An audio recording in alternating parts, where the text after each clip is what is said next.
everybody, it's your girl Simone.leanora, and welcome to Balance Babe TV, a channel created to produce content to help motivate you to maintain balance while living out your dreams. This series in particular is a roundtable discussion that I plan to have with different people, artists, creatives, educators, politicians, to just talk about different things that matters to us most. This episode in particular speaks true to my heart because as an actor, I thought it only right to start off to have a discussion with other talented actors here in Los Angeles. So without further ado, let them introduce themselves. Hi, I'm Joy Brunson. Hi, I'm Atika Greene. And I'm Chardae Robinson. Hey, welcome. Hey. Okay. All right, well, let's dive into this conversation. So, the age-old question everybody asks actors, I'm sure, is what made you want to be an actor? What inspired you? What moment in particular? I think for me, I was a young wee pup. And I was watching an episode of the Wayans Brothers because I watched every single episode with Marlon and Sean, every last episode. Like, I was in love with them. I knew I was going to marry them. And so I just remember sitting there one day, I was like, I want to do that. That's what I want to do. And then I would tell my mom, I want to be a movie star. Mom, I want to be a movie star. And she's like, okay, baby. And ever since then, I was like, I'm going to be on TV. Yeah. Didn't have any outlet or like any theater that I could go to. I just knew this was what I wanted to do. Mm-hmm. And so I ran with it. Good. How old were you? I was like 8. Mm-hmm. Yeah, I was young. Very young. Right. Yeah. I remember specifically seeing this old, I think it was King Lear with James Earl Jones. It was like a tape. I don't know how I got it, but I remember it, and it was all black cast, and I was like, what are they doing? I want to do that. Wow. And I was trying to think, I think that's the first memory I was really like, oh, I want to be up there with them. How old were you when that happened?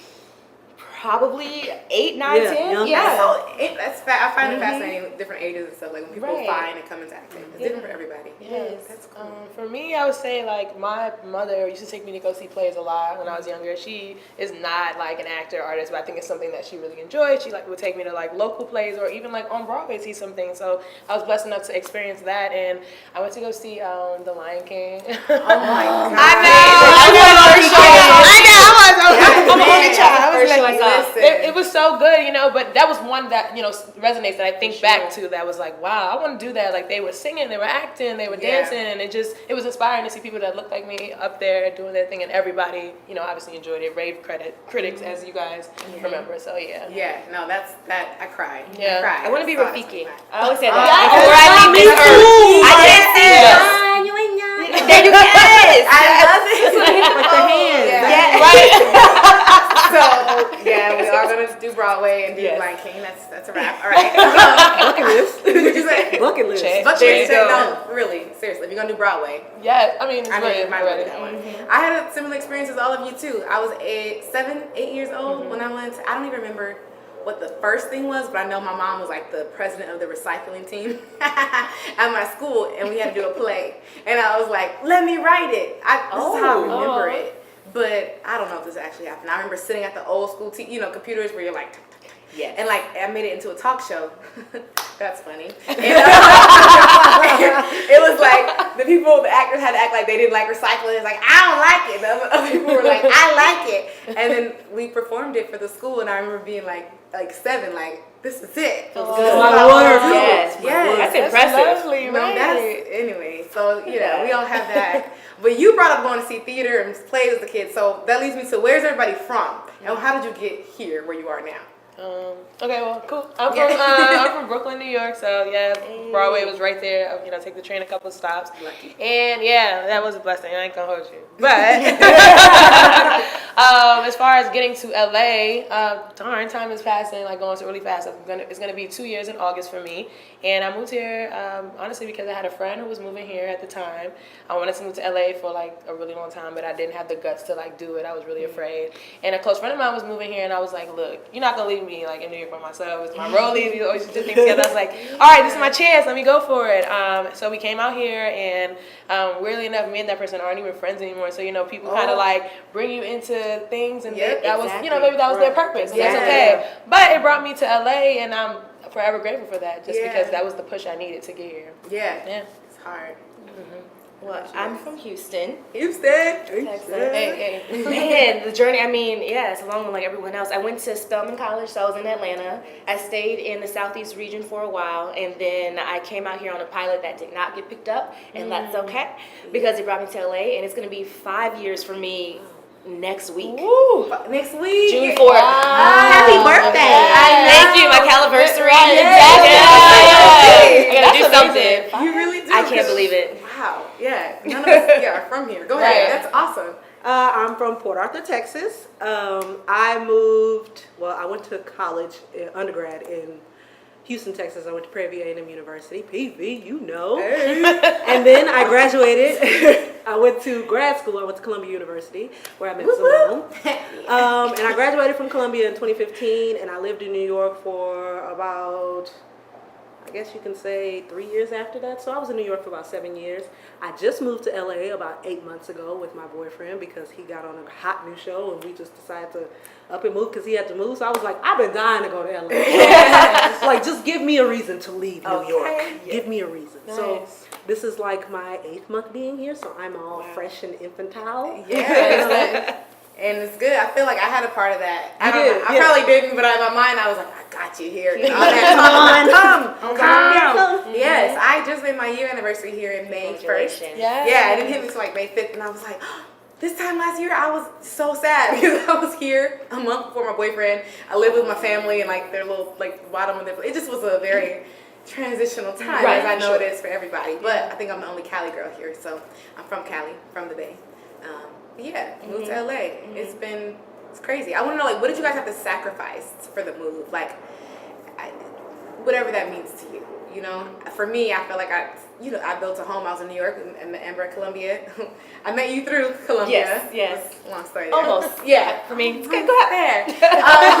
But you know, when you're somewhere for a long time and you set up shop, it takes a while to build that again. So it's a little nerve-wracking to say, okay, I'm gonna pick up and move and go to a place that I don't have reps at. I don't know anybody or whatever it is. You know, like. Mine was friends, but that was really hard for me because I mean, Atlanta was not Texas, but it was still close. It was still the South. Yeah. And when I came out here, I realized for the first time I had no blood relatives, like not even someone to call if I needed a meal on a Sunday or something. hard. It was really hard. And so, like you said, I had to find a new friend group. I had to build that community again, and it took time. I mean, I cried every single day for probably like 2-3 weeks when I first got here. To be honest, me too. it was rough. I'm not gonna lie about it. Yeah. But yeah, you just have to be patient, I suppose. Yeah. I feel that. I mean, I'm from New York, so like that's that's all I know. You know, family, little friends, older friends, all of that, everything. So for me, obviously sacrificing having the closeness of my family, my friends that I grew up with, and when I first was out here, it was not like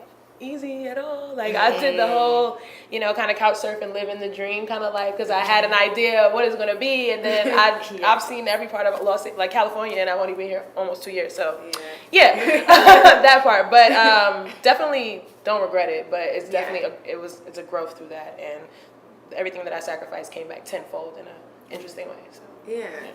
I think for me, what I had to sacrifice was like a sense of like home, because I had friends that came from undergrad with me that lived in New York, and I had established myself there. My reps were there, even though I still have the same reps. It's still like that, knowing you have these roots here and these connections here, and then going to a place where nobody knows you. Yeah. And trying to, I mean, it wasn't hard for me to get in rooms, but it's just trying to get people to be like, hey, I'm here too. And they're like, where have you been? Who are you? It's just trying to adjust. Anytime you move, it's an adjustment. And I think it was just trying to find my footing. I'm still doing that, and I'm still struggling just a little bit, trying to like find my own friends here. And like, it's okay to come out the house, because in New York you don't have a choice. In New York you really don't have a choice but to come out the house and be like, okay, I need to go to the grocery store. Let me put on 4 pairs of pants, 3 jackets, a coat, and a scarf, and go down the street. Here it's like, I'm just gonna lay down today, right? It's a little slower here than it is in New York. In New York you have no choice but to move, and here you don't have to. You don't want to. So learning your own get up and go here is, I think.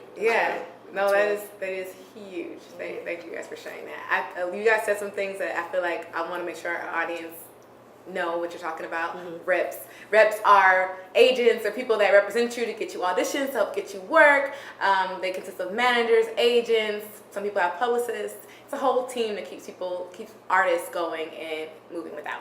But we're back to the discussion. Quick note. What are some common misconceptions? Like, I just want to, like, things that just pop up into your mind about actors that you're like, okay, if I could get this out to anybody, I wish they would stop asking me this. Oh my God. This is a hard one without sounding like you feel like you're better than somebody, but it's like, so you an actor, huh? What you want to do, like Tyler Perry or David E. Talbot? Like, it's like it's because you want to do theater. Right. So you be like acting and stuff, like all these different questions you get, and it's like, you have no knowledge whatsoever, and it's like it's because I come from a place where theater is just like, oh, that's what those artists do over there. And if you're from the South and you have never seen theater, it's like, it's not like a necessity that you have to go. It's just kind of like, there are people who go and there are people who don't. And there are people who know and there are people who don't. Yeah. And it's just like trying to get people to understand what you do and people to respect what you do. And it's not just, I'm not sitting over here on my hands. I'm not just like waiting on the next big thing, you know. That's not how this works. We actually hit the pavement. We actually are grinding, and it's more to it than waiting on somebody to cast me. Right. You know, it's not Right. that. It's a lot more that goes into it. Yeah. Right. So the empty questions. Yeah. What about you guys? Or like, I mean, can't wait to see you on that big screen. When you gonna be on the big screen? Like, Oh, God. I mean, don't you think if I could just go ahead and step in the room and get it? I would do it. Everybody would. You know, exactly. Like, come on. Amber hit some really good things, like, hitting the pavement. Like, we, obviously we're here all together because we do the same thing. We work very hard. We are about our business. So I think one thing that would help aspiring people who want to do what we do, and then also family who kind of isn't really educated in the business, just to kind of do a little research, knowing that it isn't just that easy. And like, there is one, just because I didn't, I'm not on the big screen or whatever, I haven't done that. The things that I am doing is building up to that moment that you're all waiting for. That's going to be, they have meaning. Absolutely. Exactly. Absolutely. I guess a new thing is once you do get a project, like even if it's 1 or 2 lines on a show or a week on a show, then people think you made it. Those same people don't understand it. They're like, oh, well, you paying those bills now. Exactly. And I'm like, Grandma, it was a blessing, but you saw me in one I just scene. asked, was she like 2 sugars or cream? Exactly. God. Yes. You did. Yes. And everybody's like, you're rich now, right? I'm like, I don't spell that. Still That is one of the biggest misconceptions about like actors, I think in general, is just that you book something that you've made it and you're done, and it's like we're one of the only professions that you're constantly looking for the next job. It doesn't end. You're in and you're out. You're in and you're out. You're up and you're down. It's never like always. There are some moments where you're working, and there's some moments where you don't, and you have to pay your money. Like so it may look like you got a big check, but then you book one guest star role or even a recurring role. You book for some time, but you don't book for another year or two. Exactly. You're living off of that. Yes, exactly. So that's a big misconception. The other one is, and I always get asked this, and it literally, because of where I am in my career, it just cringes. What have I seen you in? You ain't seen me in nothing. And that's okay. That doesn't mean I'm not an actor. Okay. You see me sitting right here in front of you is what you see. Right, telling you what I am. Or like, especially coming from New York, I'm like, all right, well, I've been here a little bit. I did a lot of theater out there. Okay, what you do? You don't know any play. What kind of theater? Like Tyler? Listen. And there's no offense to Tyler Perry, but a lot of people think that's it. They don't know August Wilson. They don't know Lorraine Hansberry. They don't know Dominique Morisseau. They don't know these people, and it's like they feel like that's it. And I'm like, there's more. Yeah. And that's not their fault that they don't know more. But it's just like it gets tiresome. Yeah, for sure. You know, for sure. So hopefully this gives people a little insight. What we be going through. We stay hustling. We stay working. Okay.